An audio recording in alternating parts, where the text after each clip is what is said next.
At a campaign stop in Cleveland, Hillary Clinton urged supporters to get to the polls on November 8th. Let's go out and prove that love trumps hate. And now we're live in Green Bay, Wisconsin at the convention center where Donald Trump's rally is just getting underway.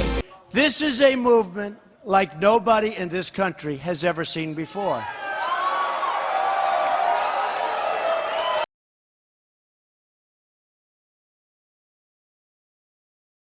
Hi, we're your hosts. I'm Aidan.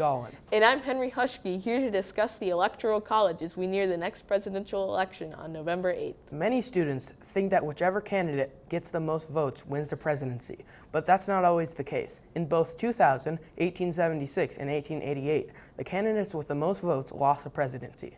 Why, you ask? They lost because they didn't win the Electoral College. What is the Electoral College? The Electoral College is a system in which we use to decide who becomes president every 4 years. Here's how it works. When people vote, they don't vote for the candidates, they vote for an elector. These electors then vote for whomever wins the majority of votes in their state, with the exception being Maine and Nebraska. Each state is granted a certain number of electors based on the state's population during the census held every 10 years. So you might have heard people talking about the race to 270. How does that tie into this? 270 is the number of electoral votes a candidate needs to win the presidency. Now we know what you're wondering. What if there's a tie? In the case of a tie, the House of Representatives, which is one of the branches of Congress, votes on who should be president. So how can you lose the overall vote or popular vote and win the election? Well, here's an example. Imagine there's an imaginary country called gerrymander. Gerrymander uses the Electoral College in its 10 states.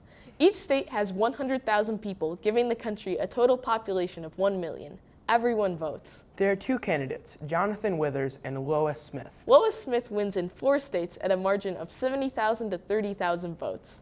Jonathan Withers wins in 6 states at a margin of 55,000 to 45,000 votes. Since Jonathan has the majority, winning 6 states, he wins the presidency. Meanwhile, Lois Smith has won the total number of votes, gaining 550,000 votes as compared to Jonathan Withers getting 450,000 votes. This same situation has occurred in the U.S. 3 separate times. This shows why it's so important to pay attention to the Electoral College. So who's winning the Electoral College right now? Currently, Hillary Clinton has the advantage, with the poll website 538 giving her a 307 to 229 electoral vote lead in the Electoral College based on the current polls. But according to the website, Trump still has a 26% chance of coming back and winning. As you can see, he would have to win almost every single swing state to win the election. Hillary, on the other hand, would only have to win a few more swing states to win. And that's what you need to know about the Electoral College. Thanks for watching.